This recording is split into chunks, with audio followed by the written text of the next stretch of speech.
to the first of many tutorials soon to be available at studio4media.com. My name is Tim Weaver, and I'm going to be taking you through the ins and outs of this program right here, After Effects. And together we're going to be making some pretty cool stuff, starting with this.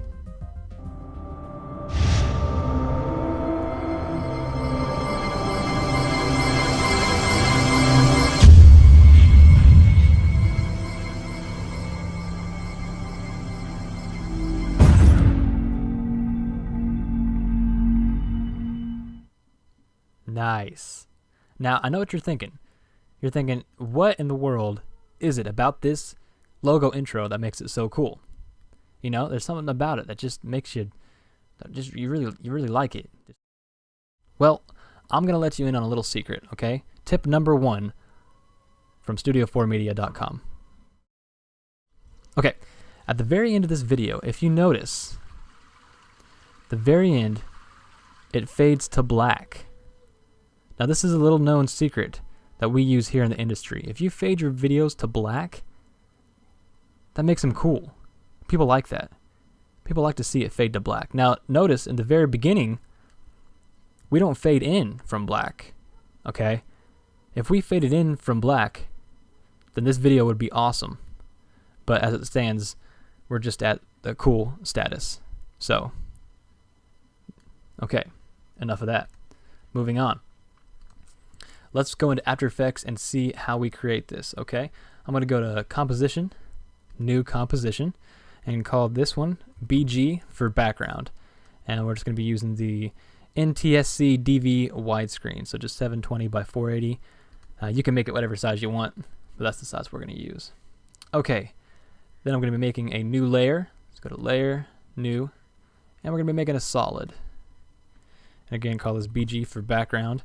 And we're going to want kind of a dirty gray color. Something like that. That's more pink. Let's go into the solid settings and change it more to like a gray. Kind of like that there. Okay. Now let's go ahead and make another solid. And we're going to put V for vignette. Honestly, I don't know how to spell vignette, so that's why we're just putting V for now. And if we go up here to the top, you see this little rectangle tool. That's the mask tool. If you just hold on that, go over to the ellipse tool, or you can shift through by pushing Q until you get to this ellipse. And if you double click on it, it creates a circle or an ellipse around our composition here. And inside, we're going to change this mask from add to subtract. So now it's going along the edges here. And then we're going to feather this out a little bit and also turn down the opacity.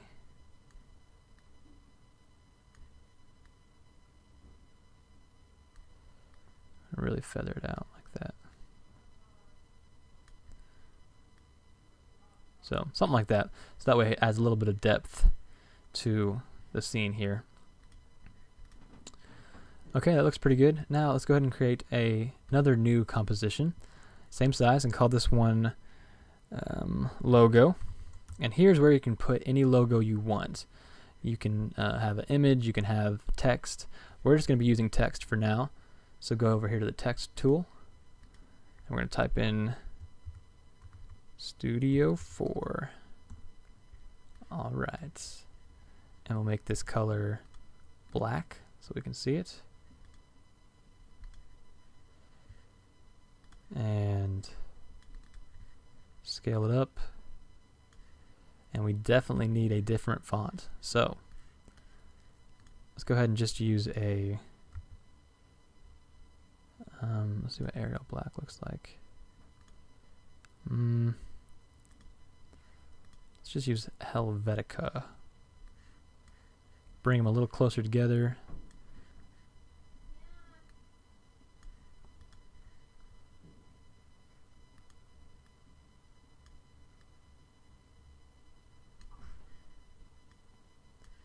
And let's go ahead and make the 4 a little bit bigger as well.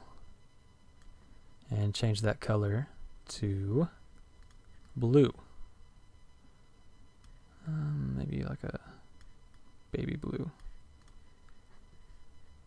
Okay. Let's center it up, bring up the title action safe, and just put it in the middle there. Looks pretty good. And let's go ahead and create another new composition and call this one Shatter.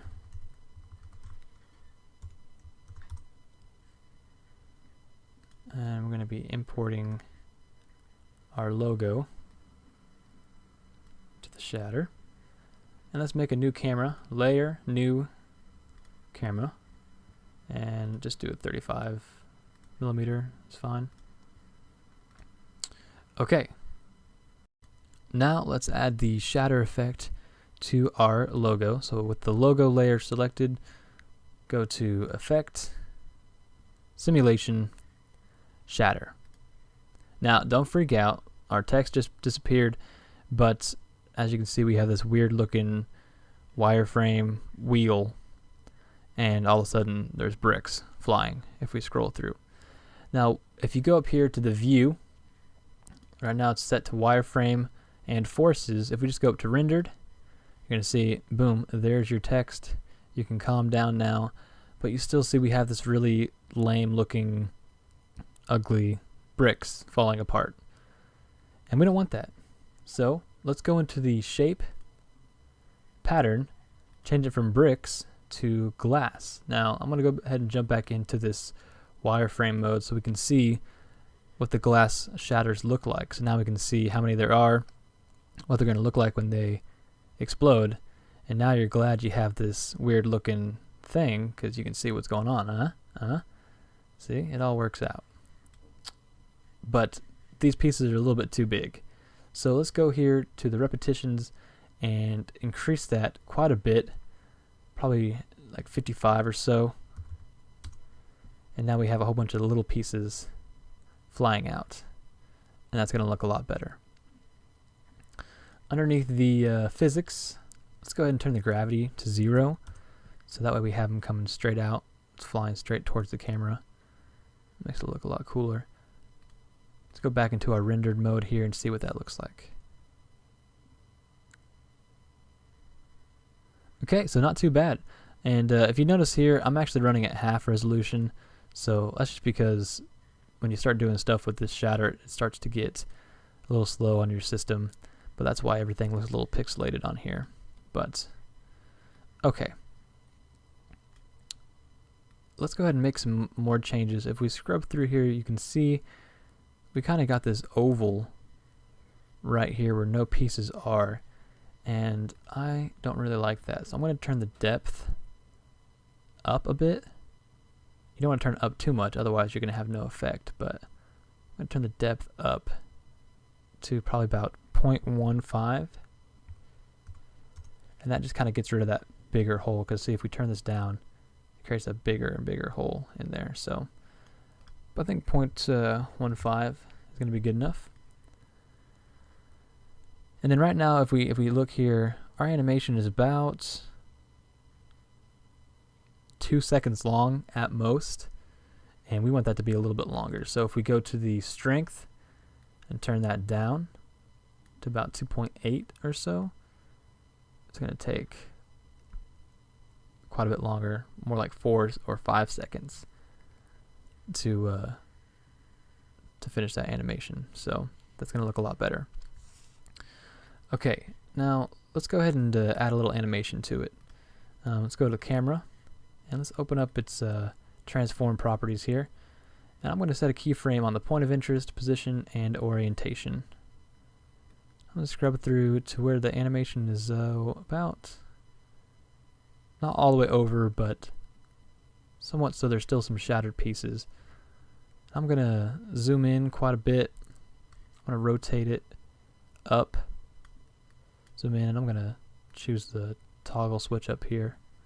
Again, if you can't see this, you just hold that down and you can see the track XY camera tool. And zoom in a little bit more to where we can't see any pieces. Now, if we play this back, you notice that the pieces come in from behind the camera, rotate, and then suck together to create our logo. Boom, just like that. There it is. So let's go ahead and play this back and see how it looks as far as the speed and everything of it.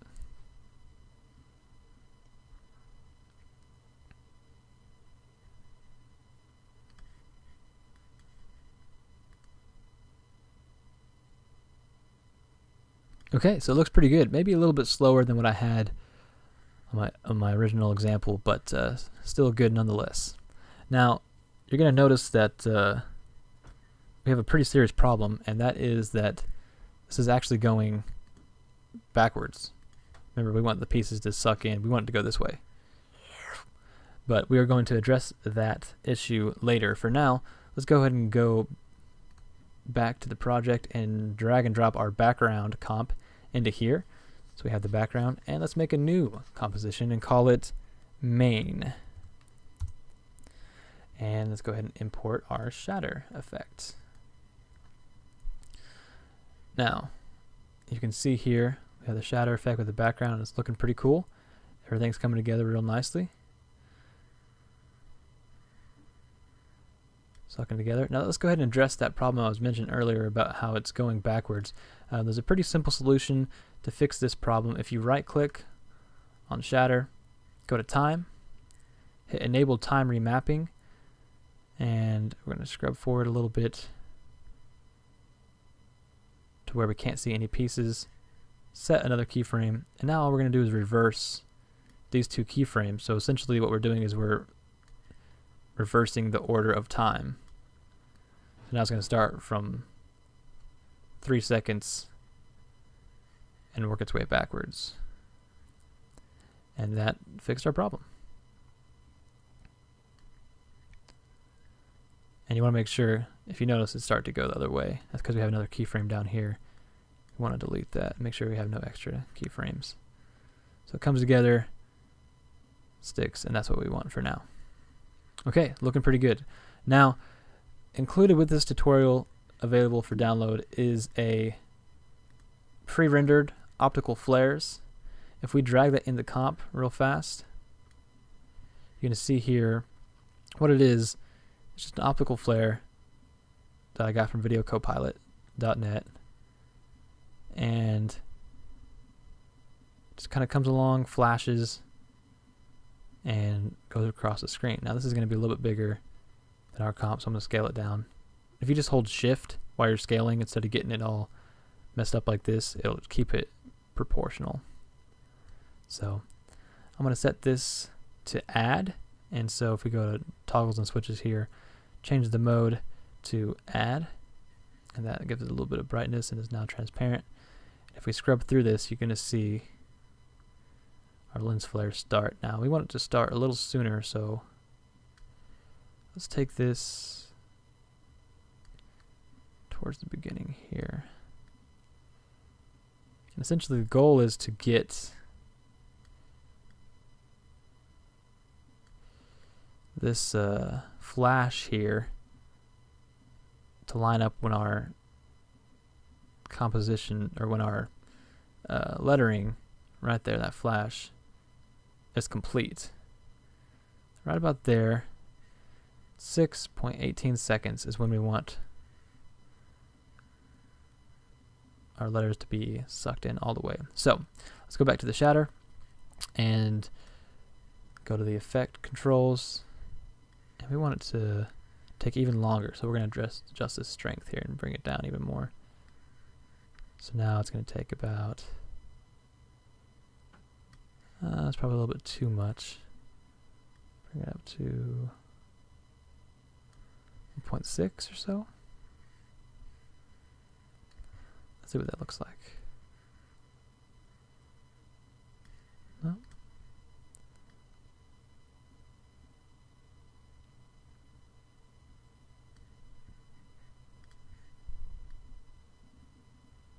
Getting closer. Getting closer. Let's stretch out our time remap here. That's another way you can slow down things if you just stretch out your time remap, so it's going to take longer for this to play. So right at the flash, right there.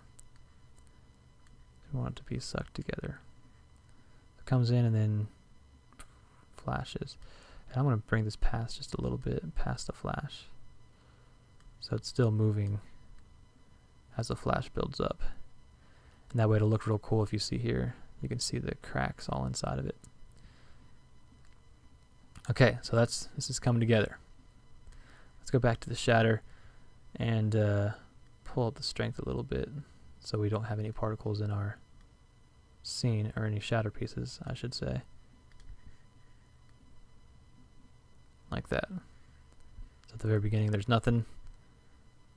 Comes in right as the flare starts, and then sucks together when it flashes. Now, for those of you that have optical flares and you're wondering which flare I'm using, I'll show you real fast. Let me create a new solid, just a black solid for now. Go to Effect, Video Copilot, Optical Flares. Inside of the options here, I'm just using this underneath the light, this beam effect. And I think I turned up the multi-iris here so you can see it in the streaks. Wherever the streaks are, turn those up quite a bit so you can really see them. And even the sparkle, I think I turned up and made it a little bit longer so you can see the sparkle in those irises. Then all I did was take it and animate it, so it was started out like this here and came up and came across the screen here, and then I'll just turn up the brightness whenever I wanted the flash to happen, and then turn it down even lower whenever it was time to just go across. And I think I added some dirty lens effects too, but just in case you were wondering, if you want to do it by yourself, that's what I used. So back to this, comes up and then flashes. Let's go ahead and add some shadow effects to it, because right now it's looking pretty flat. It doesn't have a lot of depth to it. Let me turn this up to full resolution so we can kind of see it better. What I'm going to do is go back into the shatter, and let's take the logo composition and let's duplicate it. Control D, Command D if you're on Mac, or you can just go to Edit, Duplicate, and let's take it and rename it. You hit Enter on the keyboard to rename whatever layer you have selected. I'm going to name it Shadow. Hit Enter again. Let's go to the Effect Controls, and we're going to add a tint. So go to Effect, Color Correction, Tint, and all that does is take all the color out of it.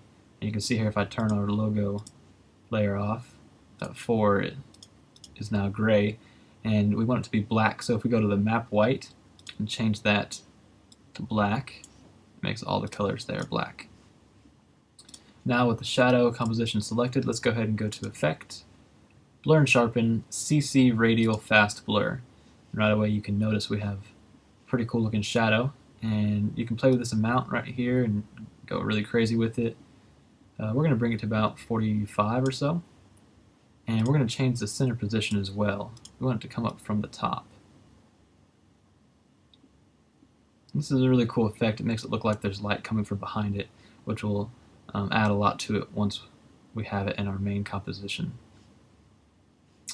Let's go ahead and duplicate the shadow, and now if we take our amount and pull it down, you can see we're starting to get this really nice shadow edge along here, and that's going to really help with it looking 3D, give it some depth.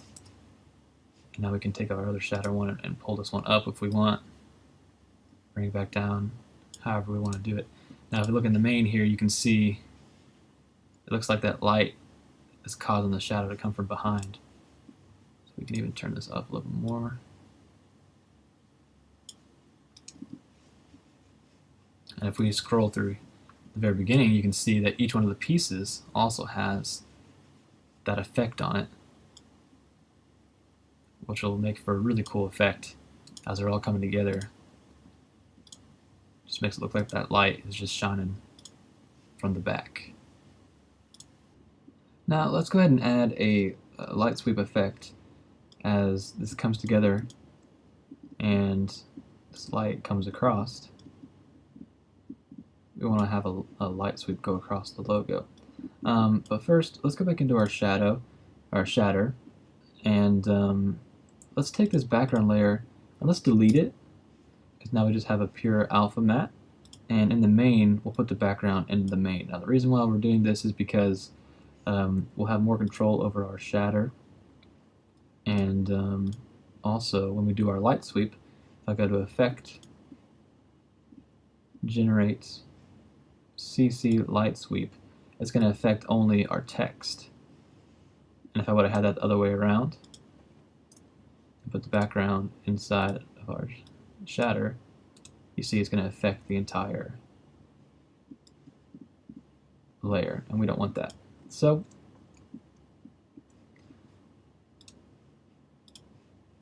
let's take this light sweep, and it's going to be really simple. All we're going to do is right when this light fades down and starts going across, we're going to set a keyframe at the center, and by the time it gets to the end, or however long we want it, just drag this across.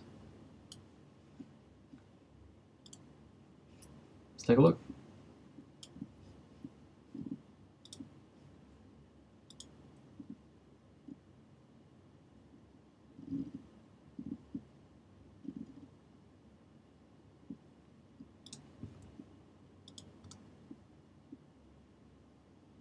Looking pretty good. And you can adjust the timing if you'd like, make it go slower or faster, or you can even adjust some of the settings, the width, the intensity, if you really want to get it really bright on there. But this is looking pretty good for what we're doing.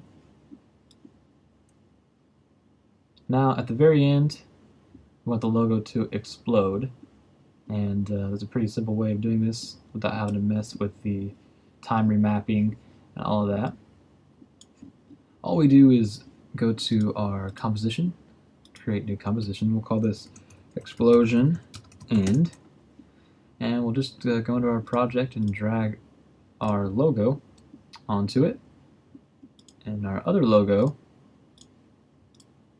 our shatter composition, we'll just copy, Command C or edit copy, and we'll go into the explosion end and do edit paste. Now we have a shatter effect on this as well. Let's make a couple adjustments to it though. Let's go to the force. Let's bring the depth to 0.10 and pull the strength up to 5. Then let's go to the physics, and we're going to want to turn the mass variance up to 100. That just gives it a little bit more weight and really pushing towards the camera, but it also sticks the pieces together, so there's not as many pieces as you can see. So if we go up to the shape, let's take it from 55 to 100 repetitions, and that's going to make it look a lot better.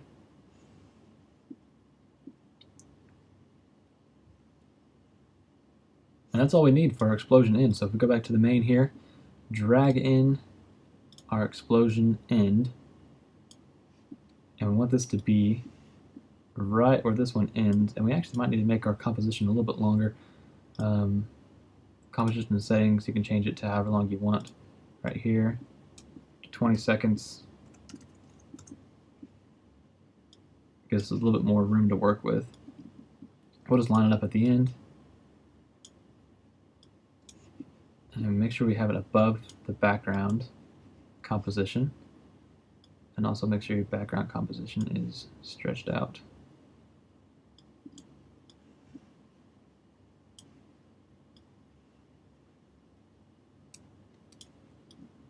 Let's go along here. The light sweep just finishes, and then we have the explosion come.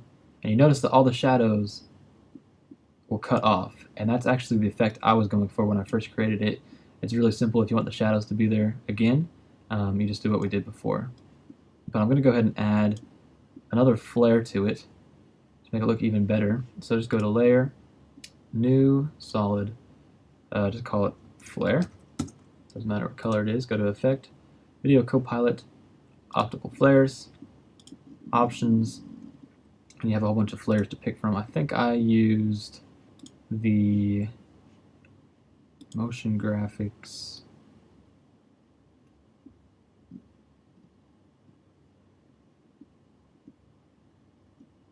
I don't remember which one I used, but you can just pick any flare, doesn't really matter. This one looks pretty cool. And we'll set it the transfer mode to Add. Let's line it up pretty much right behind our logo, maybe even a little bit above it.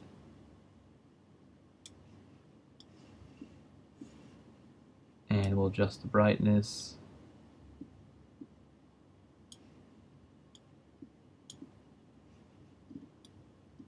And let's just animate the center position to go across the screen. Take our flare, make sure it doesn't come on until our end explosion starts. Right about there. The moment it starts, we'll take the center position,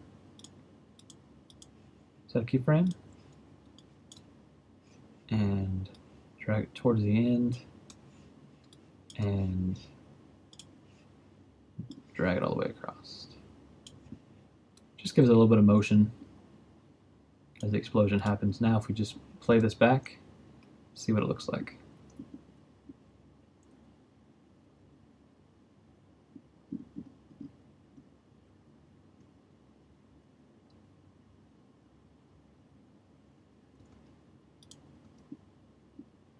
Okay, looks good. You can make your explosion however fast or slow you want. This one looks pretty good how it is. And also, I think in the original example I added a camera shake using Twitch. You can see here, as the explosion happens, the camera starts to shake. If you don't have Twitch from Video Copilot, I highly recommend you get it. I use it in almost everything I do, one way or another. It's a very, very cheap plugin and does a lot. So I recommend getting that. That's basically the effect that we have. That's basically everything. Except for one major component. Let's go to Layer, create a new solid, call this Fade Out. Make sure it's set to black because that's what you need. Comp size, put it at the very bottom. Hit T to pull up the opacity properties. And hit keyframe. Drag it to the end, make another keyframe. Set our first one to 0. And now, actually let's pull it to the top. Now, we have a fade out. And that's what we want. Alright, thanks a lot for watching, guys. Hopefully this tutorial was informative and you learned some things from it. My name is Tim Weaver with Studio 4 Media, and we'll see you next time.